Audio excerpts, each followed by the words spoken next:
ചെങ്കോട്ടാക്രമണവുമായി ബന്ധപ്പെട്ട് വളരെ നിർണായകമായ ഒരു വിവരം വരുന്നു. അതുകൊണ്ടാണ് പരിപാടി ക്യാൻസൽ ചെയ്ത് നമ്മൾ തത്സമയ വാർത്തയിലേക്ക് കടക്കുന്നത്. അതായത് ചാവേർ ആക്രമണമല്ല ചെങ്കോട്ടയിൽ നടന്നത് എന്നതാണ് ഇപ്പോൾ റിപ്പോർട്ടുകൾ പുറത്തു വരുന്നത്. ബോംബ് അബദ്ധത്തിൽ പൊട്ടിയെന്നതാണ്. പൂർണ്ണമായ ഒരു ബോംബ് എന്ന നിലയിലേക്ക് വികസിക്കപ്പെട്ടിട്ടിരുന്നില്ല.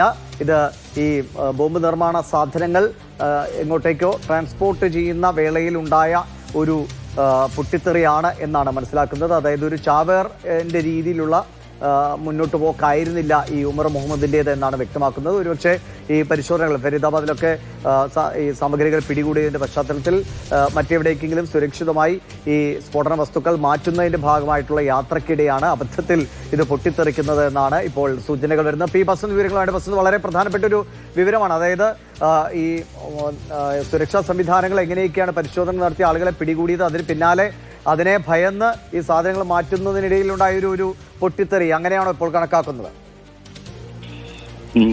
ദിവിഷ, ഇപ്പോൾ ഫോറൻസിക് പരിശോധനയുടെ അടിസ്ഥാനത്തിലാണ് ഇത്തരത്തിലൊരു നിഗമനത്തിൽ എത്തിയിരിക്കുന്നത്. അതായത് ഈ സംഭവം നടന്ന സ്ഥലത്ത് വലിയ ഈ ബോംബ് സ്ഫോടനങ്ങൾ നടക്കുന്ന സമയത്തുണ്ടാകുന്ന വലിയ കുഴികൾ ഇല്ല, അതായത് ക്രൈറ്റേഴ്സ് ഒന്നും ഉണ്ടായിട്ടില്ല. മാത്രമല്ല ഇതിന് എന്തെങ്കിലും ഈ ബോംബ് പൊട്ടിത്തെറിച്ച് ഈ കൊല്ലപ്പെട്ടവരുടെ ശരീരത്തിൽ ബ്ലാക്കനിങ് ഉണ്ടായിട്ടില്ല.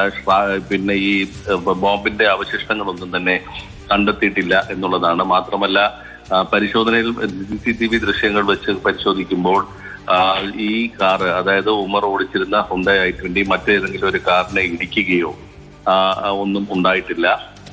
അതുകൊണ്ട് തന്നെ ഇതൊരു ചാവേർ ആക്രമണം അല്ല എന്നുള്ളതാണ് ഇപ്പോൾ അന്വേഷണ ഏജൻസികൾ പറയുന്നത്. അതുകൊണ്ട് മാത്രം ഈ ബോംബ് പൂർണ്ണമായും ഒരു ആക്ടിവേറ്റ് ചെയ്ത മോഡിലായിരുന്നില്ല എന്നുള്ളതായിരുന്നു.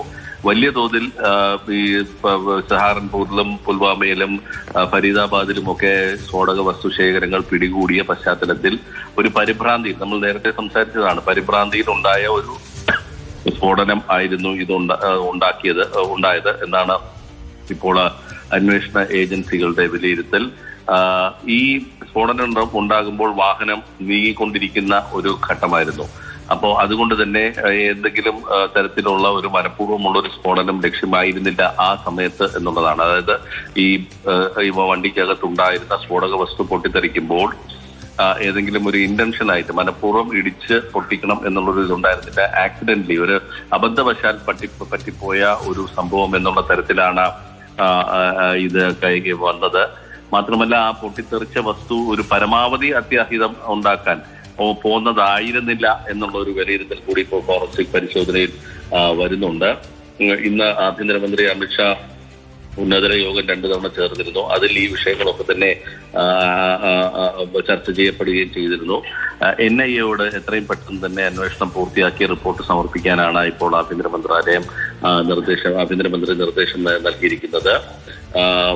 ഫോറൻസിക് സയൻസ് ലബോറട്ടറിയോടും ഇത്തരത്തിലുള്ള ഒരു നിർദ്ദേശമാണ് നൽകിയിരിക്കുന്നത്. പക്ഷേ ഇതിൽ ഏറ്റവും സുപ്രധാനമായിട്ടുള്ള, നേരത്തെ ഇതൊരു ചാവേർ ആക്രമണമായിരുന്നു എന്നുള്ള ഒരു സൂചനയാണ് ഡൽഹി പോലീസ് വൃത്തങ്ങൾ നൽകിയത്. ഇപ്പോഴവർ ഫോറൻസിക് പരിശോധനയുടെ അടിസ്ഥാനത്തിൽ അത് അങ്ങനെയല്ല എന്നുള്ളൊരു തരത്തിലുള്ള ഒരു സൂചനയാണ് ഇപ്പോൾ പുറത്തു വരുന്നത്. ഒരു സാധാരണ രീതിയിലുള്ള ഒരു ചാവേർ ബോംബ് ആക്രമണം എന്ന് പറയാൻ കഴിയില്ല എന്നുള്ളതാണ്. 2 കാര്യങ്ങൾ. ഒന്ന്, ഈ വാഹനം ഏതെങ്കിലും ലക്ഷ്യത്തിൽ ഇടിച്ചു കയറ്റുകയോ എന്നിട്ട് ഒരു സ്ഫോടനം ഉണ്ടാക്കുന്ന അത്തരത്തിലൊരു സംഭവം ഉണ്ടായിട്ടില്ല. അത് അങ്ങനെ ചെയ്യുമ്പോഴാണ് പരമാവധി ഒരു മാക്സിമം ഡാമേജ് ഉണ്ടാകുന്നത് ആ ഒരു ഘട്ടത്തിൽ മാത്രമാണ്. മാത്രമല്ല പിന്നെ ബോംബ് പൂർണ്ണമായും തന്നെ വികസിച്ച ഒരു കാര്യമായിരുന്നില്ല അതിൻ്റെ അകത്തുണ്ടായിരുന്ന, അല്ലെങ്കിൽ സ്ഫോടക വസ്തു അത് ആ ഒരു സ്ഫോടനത്തിൽ ഒരു കുഴിയോ എന്തെങ്കിലുമൊക്കെ കാണണം. ഒരു ബോംബ് പൊട്ടുമ്പോൾ ആ ഭാഗത്ത് കുഴി വരുന്ന ഒരു സാധനമുണ്ട്, അതൊന്നും ഉണ്ടായിട്ടില്ല. ഈ ചീളുകൾ, ഈ ബോംബിന്റെ ചീടുകളൊന്നും തന്നെ ഈ മൃതശരീരങ്ങൾ. ഇന്ന് കുറച്ച് മണിക്കൂറുകൾക്ക് മുമ്പ് ഫരീദാബാദിൽ നിന്ന് വീണ്ടും പരിശോധന നടത്തുകയും ഈ സ്ഫോടക വസ്തുക്കൾ കണ്ടെത്തുകയും ഒക്കെ ചെയ്തല്ലോ. അപ്പോൾ അതും ഈ ഉമർ മുഹമ്മദ് ഒക്കെ ആയിട്ട് എന്തെങ്കിലും ബന്ധമുള്ളതായി അവിടെ നിന്നോ മറ്റോ കടത്താൻ ശ്രമിച്ചതാണോ, അങ്ങനെ എന്തെങ്കിലും സൂചനകളൊക്കെ കിട്ടുന്നുണ്ടോ അന്വേഷണ സംഘത്തിന്? അല്ല, അത് പിന്നെ ഫരീദാബാദ് പോലീസ് ഇപ്പോൾ തന്നെ നിഷേധിച്ചിട്ടുണ്ട്. അത് പിടിച്ചെടുത്ത് സ്ഫോടക വസ്തു അല്ല, വെറും പടക്കങ്ങൾ മാത്രമായിരുന്നു എന്നാണ് ഇപ്പോൾ കണ്ടെത്തിയിരിക്കുന്നത്. കല്യാണങ്ങൾക്കും മറ്റുമൊക്കെ ഉപയോഗിക്കുന്ന പടക്കങ്ങൾ മാത്രമാണ്. അതൊരു സ്ഫോടക വസ്തു എന്ന് പറയാൻ കഴിയില്ല എന്ന് ഫരീദാബാദ് പോലീസ് വ്യക്തമാക്കുകയും ചെയ്തിട്ടുള്ളതാണ്. അപ്പോൾ അത് പിന്നെ ആരെയും അറസ്റ്റ് ചെയ്തിട്ടുമില്ല. ഒരാളുടെ കടയിൽ പരിശോധന നടത്തിയപ്പോൾ കിട്ടിയ വസ്തുക്കൾ മാത്രമാണ്. അത് മടക്കി നൽകി എന്നുള്ള സൂചനയാണ് ഫരീദാബാദ് പോലീസ് നൽകുന്നത്. ഇന്നലത്തെ ഫരീദാബാദിൽ പിടികൂടിയ അവരുടെ ചോദ്യം ചെയ്യൽ ഇപ്പോഴും പുരോഗമിക്കുകയാണോ? ഇപ്പൊ DNA പരിശോധനയ്ക്കായിട്ട് ഈ ഉമർ മുഹമ്മദിന്റെ മാതാവിനെയൊക്കെ കസ്റ്റഡിയിൽ എടുത്തിരുന്നു എന്നൊക്കെ കേട്ടിരുന്നു. അതിൽ എന്തെങ്കിലും മുന്നോട്ട് പോക്കുണ്ടായിട്ടുണ്ടോ? കൂടുതൽ ആരെങ്കിലും ഇപ്പോൾ അറസ്റ്റിലാവുകയോ അല്ലെങ്കിൽ കസ്റ്റഡിയിലുണ്ടോ? ഉമറിന്റെ അച്ഛനെ മാത്രമാണ് ഇപ്പോൾ കശ്മീരിൽ നിന്നും ജമ്മു കാശ്മീർ പോലീസ് കസ്റ്റഡിയിൽ എടുത്തിട്ടുള്ളത്. ഗുലാം നബി ഭട്ട് അദ്ദേഹത്തെയാണ് ഇപ്പോൾ കസ്റ്റഡിയിൽ എടുത്തിരിക്കുന്നത്. ഉമർ നബി ഭട്ടിന്റെ അച്ഛനാണ്. ഇതിന്റെ ചോദ്യം ചെയ്യൽ പുരോഗമിച്ചു വരുന്നു എന്നുള്ളത് മാത്രമേ പറയാൻ കഴിയുകയുള്ളൂ. മറ്റു രണ്ടുപേരും ഇതുപോലെ പോലീസ് കസ്റ്റഡിയിൽ ചോദ്യം ചെയ്യലിന് വിധേയമായിക്കൊണ്ടിരിക്കുകയാണ്. ഏതായാലും ഇതൊക്കെ പ്രാഥമികമായ വിലയിരുത്തലുകളാണ്. അതായത് അവിടെ ഈ പറയുന്ന ബോംബ് സാധാരണ ഒരു സ്ഫോടനം ഉണ്ടാകുമ്പോൾ ഉണ്ടാകുന്ന കുഴിയോ അങ്ങനെ ഒന്നും തന്നെ അവിടെ ഉണ്ടായിട്ടില്ല എന്നുള്ളതാണ്. ഇപ്പോൾ ഇത് പിന്നെ എന്താണ് എന്നുള്ളതാണ്. അത് സ്ഫോടക വസ്തു തന്നെ എന്നുള്ള തരത്തിലുള്ള സൂചനകൾ നൽകുന്നുണ്ട്. CNG അല്ല എന്ന് തന്നെയാണ് അവർ പറയുന്നത്. ഏതായാലും ഇപ്പോൾ വരുന്ന സൂചനകൾ വെച്ചിട്ട് ഈ പറയുന്ന സ്ഫോടനത്തിന്റെ ഈ ബോംബിന്റെ ചീളുകളോ ഒന്നും തന്നെ ഒരിടത്തൊന്നും കിട്ടിയിട്ടില്ല. NIA-ക്കും ഫോറൻസിക് സയൻസിനും ലബോറട്ടറി FSL-നും ഡൽഹി പോലീസിന്റെ FSL-നും ഒന്നും മൃതശരീരങ്ങളിലും അത്തരത്തിലുള്ള ഒരു ബ്ലാക്കനിങ് അല്ലെങ്കിൽ ഒരു കരി പിടിക്കുക എന്ന് പറയും. നമ്മൾ ബോംബ് സ്ഫോടനം ഉണ്ടാകുമ്പോൾ ശരീരം കരിയുന്ന ഒരു സാഹചര്യമുണ്ട്. അതൊന്നും തന്നെ കണ്ടെത്തിയിട്ടില്ല എന്നുള്ളതാണ് ഇപ്പോൾ വരുന്നത്. ബ്ലാക്കനിങ് ഇല്ല, ഷ്രാപ്നൽസ് ഇല്ല, പ്രൊജക്ടൈൽസും കണ്ടെത്തിയിട്ടില്ല എന്നാണ് ഡൽഹി പോലീസ് നൽകുന്ന സൂചന. ഈ മരിച്ചവരെ എല്ലാവരെയും കൂടി തിരിച്ചറിയാൻ കഴിഞ്ഞു? എത്ര പേരെ തിരിച്ചറിയാൻ കഴിഞ്ഞിട്ടുണ്ട് ഇതുവരെ?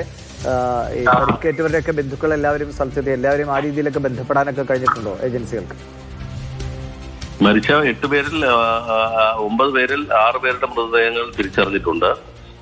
അവരെ മൃതദേഹങ്ങൾ വിട്ടു നൽകുകയും ചെയ്തിട്ടുണ്ട്. പക്ഷേ ഒരു റിക്ഷ ഡ്രൈവർ മുഹമ്മദ് ഉസ്മാൻ എന്ന് പറയുന്ന ഒരു റിക്ഷ ഡ്രൈവറുടെ ജുമാൻ എന്ന് പറയുന്ന ഒരു റിക്ഷ ഡ്രൈവറെ കുറിച്ച് ഇപ്പോൾ വിവരമൊന്നുമില്ല എന്നാണ് ഇദ്ദേഹത്തിന്റെ സഹോദരൻ മാധ്യമങ്ങളോട് പറഞ്ഞിരിക്കുന്നത്. മൃതശരീരം കിടക്കുന്ന LNJP ആശുപത്രിയിലോ ഒന്നും തന്നെ യാതൊരു വിവരവുമില്ല. ഈ ഭാഗത്തായിരുന്നു അവസാനം അത് ഉണ്ടായിരുന്നത്, ലൊക്കേഷൻ ഉണ്ടായിരുന്നത് ഈ ഭാഗത്തായിരുന്നു എന്നാണ് സഹോദരൻ ഇപ്പോൾ വ്യക്തമാക്കിയിരിക്കുന്നത്. അതായത് റിപ്പോർട്ടിന്റെ മെട്രോയുടെ ഗേറ്റ് നമ്പർ 1 സമീപം ഉണ്ടായിരുന്നു എന്നുള്ള വിവരമാണ് അദ്ദേഹം പങ്കുവച്ചിട്ടുള്ളത്.